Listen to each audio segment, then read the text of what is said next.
Good morning. Welcome back to the north.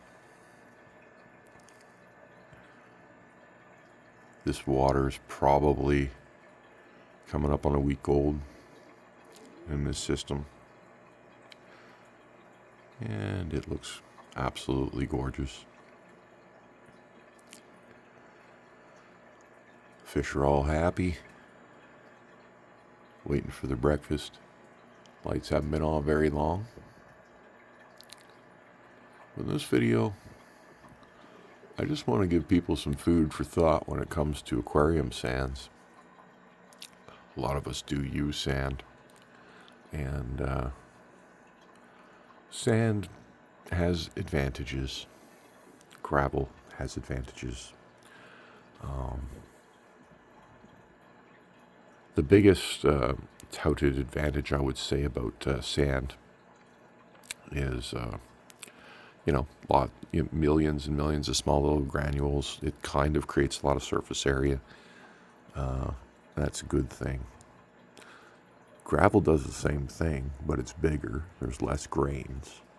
But our gravel's made of ceramic, and it's basically very porous. So gravel allows you to have anoxic bacteria. So does sand, but sand traps that bacteria into pockets, which creates gas. You'll get like air bubbles under your. If you look under your tank, you probably see air bubbles if you have a setup like that. Gas bubbles. That gas escapes all at once. You end up with dead fish. And so my point. I'm not really here to talk about substrates. Well, I am, but you got to pick a sand that breathes. You got to pick a sand that has. Think of sand like water. You can get water fluids. Think of sand like a fluid. And fluids can come in different viscosities, right? You could have molasses, and then you can have water, right? You could have sands, different sands, that when you rush your hands through the sand, your fingers through the sand, you'll get a different level of resistance, just like you would with the molasses.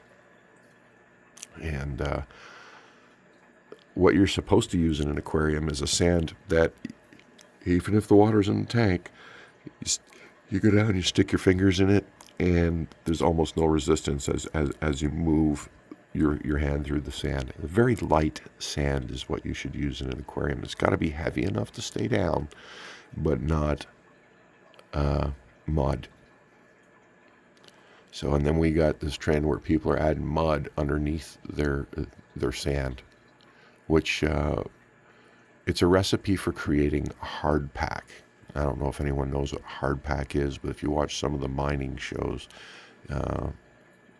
it's a layer of soil that basically turns into almost concrete under certain conditions and getting wet and everything else. Weight, pressure, moisture will create hard pack, and that's everything your tank does. You got 1,000 pounds of water up on top of your sand, right? Then you got mud underneath, and then you got sand on top, and what happens is you almost get a clay layer. Yeah. So, and most people will not disturb their mudded, dirted tanks, so to speak, right, with the thick cap of sand on top. You won't disturb that. You won't run your fingers through it. Well, what's happening underneath the water is over time in your tank, it's creating hard pack. And then you're going to have different temperatures in your house from time to time, and expansion and contraction kicks in. So think about making ice in your ice cube tray, right? You get, it gets colder, it expands when it comes to water. Anyhow, that's how you pop seams in your tank. Some people just run out and buy any old sand. And even play sands, some of them are very, very light and easy to run your hands through.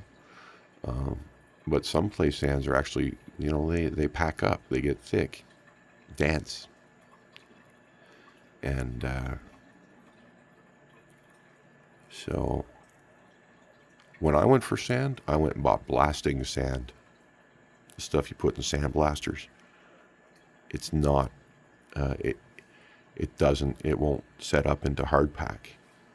And then I mix that with gravel. That's my. So again, everything always stays easy moving. The fish can move it easy. I can move it easy, and it's not going to pack up and create pressure and tension on my silicone seams. So there's some food for thought. I just wanted to talk about that. It's sand can definitely be good. You pick the wrong one. You pick the wrong, there's the wrong makeup. Sand's made up of different stuff. You pick sand that came from the wrong area, it's going to turn into hard pack. You're going to wreck your tank. No one's really talking about that out there. They're just saying, oh, any old sand will do. Hey, you can even add mud to it. Why not? Put some clay in there too. Why not? Just help the hard pack. So, these tanks with mud on the bottom of them that people have been building the last 5 years, we're going to start seeing them blow up all over the place.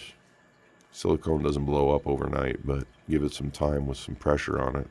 She'll let go. I hope you just have a wonderful day.